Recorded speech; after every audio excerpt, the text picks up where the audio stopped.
भगवान बताते हैं कि कर्म के 5 कारण हैं। 5 कारण हैं कर्म के। कोई भी काम करते हैं तो 5 कारण हैं। तो पहला कारण क्या है? शरीर। तो आपका शरीर पहला कारण है? अगर शरीर विकसित नहीं हुआ तो आप खड़े भी नहीं हो सकते। तो शरीर का विकसित होना ज़रूरी है। और शरीर विकसित हो गया और आप काम करने के लिए तैयार हुए और अचानक बुखार हो गया तो फिर आप काम नहीं कर सकते। तो शरीर में बहुत से ऐसे कारण होते हैं जिनसे कि आप कर्म कर पाएंगे, नहीं तो कर्म नहीं कर पाएंगे। शरीर में कई, अब मान लीजिए कि ये हाथ ही है, अगर हाथ को अगर लकवा लग जाए तो हाथ भी नहीं हिला पाएंगे, है ना। तो शरीर के ऊपर जो है बहुत से नियंत्रण हैं जिनके कारण हम काम कर पाते हैं या काम नहीं कर पाते हैं, है ना। तो ये शरीर जो है सबसे पहला आवश्यकता है कि आप कर्म कर रहे हैं, अधिष्ठानम। अच्छा, इसके बाद फिर दूसरी आवश्यकता कर्ता की है, जो जीवात्मा, कि जीवात्मा इच्छा करता है। तो शरीर तो है पहला कारण, लेकिन जीवात्मा अगर इच्छा नहीं करता तो काम नहीं होगा। जैसे कि मान लीजिए आप बैठे हैं और आपकी खड़े होने की इच्छा नहीं हो रही, है ना, तो कैसे कोई काम करेगा? तो शरीर बिल्कुल फिट है और बिल्कुल बढ़िया, टिप टॉप। लेकिन जो जीवात्मा है, अगर मान लीजिए कि वो तमोगुण में है तो उसको नींद आ रही, अब नींद आ रही तो वो जो है नहीं कुछ काम कर सकता है। तो कर्ता की भी आवश्यकता है कि वो कर्ता जो है इच्छा करे कर्म करने की, है ना। तो ये दूसरा जो बिंदु है वो कर्ता का है। फिर तीसरा है करणम चा पृथग्विधम, विभिन्न प्रकार की इंद्रियां हैं। तो इन इंद्रियों के द्वारा आप बहुत से जो है मतलब कारण बनते हैं कर्म के। जैसे आपके पास आँखें हैं तो आप आँखों से देखते हैं, अगर आँखें नहीं होंगी तो आप कैसे देखेंगे, है ना। जैसे मान लीजिए आपको कनॉट प्लेस जाना है तो सबसे पहले तो आपके पास आँखें होनी आवश्यकता है ना, आँखों की आवश्यकता है। तो आप जो है देखते हैं, रास्ता देखते हैं, चलते हैं, है ना। हाँ, लेकिन फिर आपको रास्ता पता नहीं है तो आप किसी व्यक्ति से रास्ता पूछते हैं, भाई कनॉट प्लेस का रास्ता कौन सा है, तो वो बताता है। तो आपके कानों की आवश्यकता है कि आप सुने। तो जो आँख हैं उनकी आवश्यकता है, कानों की आवश्यकता है। और रास्ते में अगर कोई कुत्ता मिलता है तो आपके हाथ में लाठी की भी आवश्यकता है, कुत्ते को भगाने के लिए तो हाथ की भी आवश्यकता है, तो कनाट पे जाने की। और पैरों की आवश्यकता है, पैरों के द्वारा आप चलेंगे। इस प्रकार से कर्णम चा पृथग्विधम, कि किसी कर्म को करने में अनेक इंद्रियां, अलग अलग इंद्रियां हैं, वे सब उनकी भी आवश्यकता है, सबकी आवश्यकता है। महाराज जी की माला। अगर इन इंद्रियों में से एक इंद्रिय अगर काम ना करे, मान लीजिए हाथ काम नहीं कर रहे हैं, हाथ काम नहीं कर रहे हैं तो फिर बहुत दिक्कत होगी आपको पहुंचने में। पैर काम नहीं कर रहे हैं तो फिर तो बिल्कुल काम भी बंद हो जाएगा। तो ये अलग अलग इंद्रियां हैं। फिर विविधा सा पृथक चेष्टा, फिर चेष्टाएं अलग प्रकार की हैं। तो जैसे हमने बताया कि अर्जुन ने जो है कर्ण को पराजित करने के लिए कई प्रकार की चेष्टाएं की हैं। तो उसका जो है रथ तोड़ दिया, उसका सारथी का वध कर दिया, उसके हाथों के दस्ताने काट दिए। तो ऐसे कई प्रकार की चेष्टाएं की। तो इस तरह से आप कोई भी कार्य करते हैं तो कई प्रकार की चेष्टाएं करनी पड़ती हैं। फिर दैवम च मात्र पंचमम, अंतिम कारण क्या है? दैव, यानी श्री कृष्ण है। अगर श्री कृष्ण नहीं चाहते तो बाकी चारों कारण होते हुए भी वो कार्य सफल नहीं होगा। इसलिए कहा जाता है कि अपनी सोची होत नहीं और प्रभु सोची तत्काल। हम जितना भी सोचते हैं कि ऐसा हो जाएगा, वैसा हो जाएगा, मैं ये करूँगा, मैं वो करूँगा, ऐसे ऐसे, है ना, लेकिन अगर भगवान जो है अगर नहीं सोचते हैं तो हमारे सोचने से भी कोई काम नहीं होता। तो शरीर भी बिल्कुल फिट है और जो जीवात्मा है वो भी काम करने में बड़ी उत्साहित है, और शरीर की इंद्रियां भी सब काम कर रही हैं और अनेक प्रकार की चेष्टाएं भी हो रही हैं। लेकिन दैवम च मात्र पंचमम, दैव हैं, इसलिए कभी कहते हैं ना कि दैव अनुकूल नहीं है, दैव प्रतिकूल है। कई बार कहते हैं ना कि दैव प्रतिकूल है इसलिए कार्य सफल नहीं हुआ, है ना। तो ये दैव, जिसको दैव कहते हैं तो सामान्य भाषा में दैव बोलते हैं, लेकिन जो वैष्णव है वो देव शब्द का प्रयोग नहीं करते, श्री कृष्ण। जो वैष्णव हैं वो श्री कृष्ण का शब्द प्रयोग करते हैं। जो नास्तिक लोग होते हैं वो कहते हैं काल हमारे अनुकूल है। जैसे जरासंध जो है जब श्री कृष्ण से हार गया, पराजित हो गया, उसकी पूरी सेना मारी गई, तो बड़ा निराश होकर के जा रहा था। तो उसके जो मंत्री लोग हैं उसको समझाते हैं, नहीं नहीं आप निराश मत होइए, आप तो बहुत बलवान हैं, यानी काल हमारे अनुकूल नहीं है। जब हमारे अनुकूल काल होगा तो हम जो है जीतेंगे। तो वो लोग काल की बात करते हैं, समय की बात करते हैं, या दैव की बात करते हैं, या भाग्य की बात करते हैं कि हमारे भाग्य, हमारा भाग्य नहीं था, जब हमारा भाग्य होगा तो हम कार्य करेंगे। तो काल की बात करते हैं, भाग्य की बात करते हैं, दैव की बात करते हैं। लेकिन जो भक्त लोग होते हैं वो सीधे बात करते हैं श्री कृष्ण। कोई कार्य नहीं सफल हुआ तो क्या कहते हैं, श्री कृष्ण की इच्छा नहीं थी। और फिर आगे चल कर के अगर हम कहते हैं कि मैं ये काम करूँगा तो क्या बोलते हैं, अगर श्री कृष्ण चाहेंगे तो ये काम मैं करूँगा।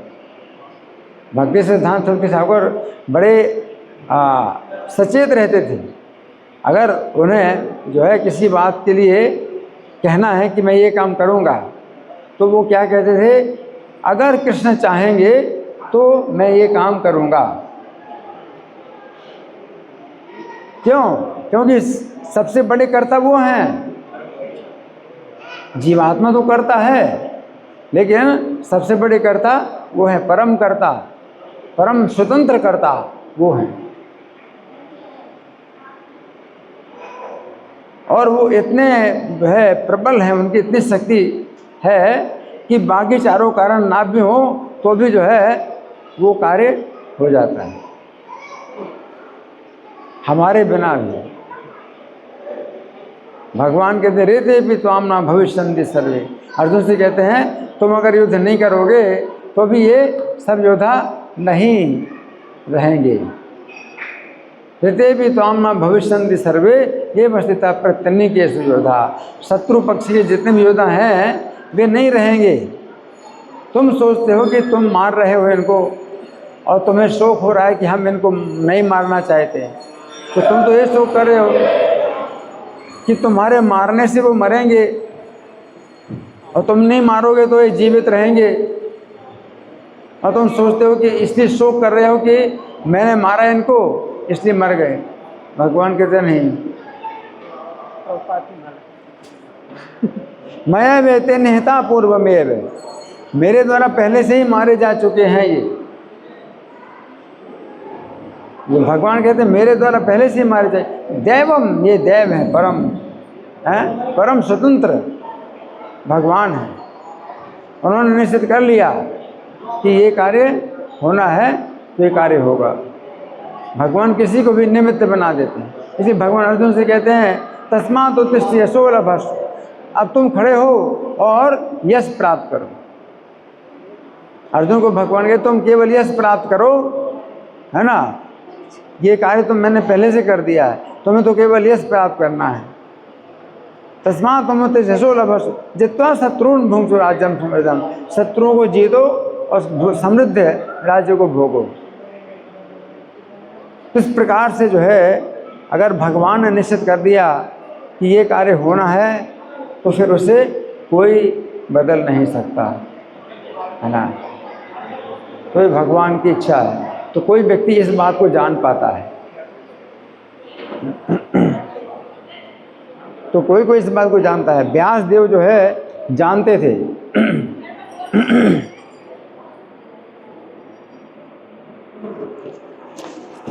व्यास देव इस बात को जानते थे कि क्या होना है।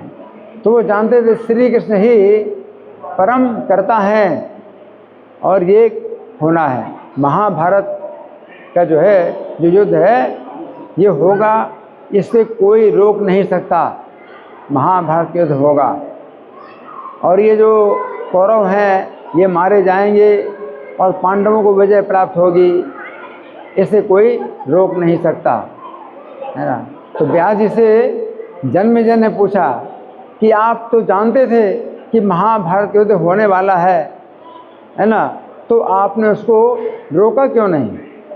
तो व्यास जी कहते हैं मैं जानता हूँ जो होने वाला है, लेकिन मैं उसको रोक नहीं सकता, मैं रोक नहीं सकता इसको, है ना।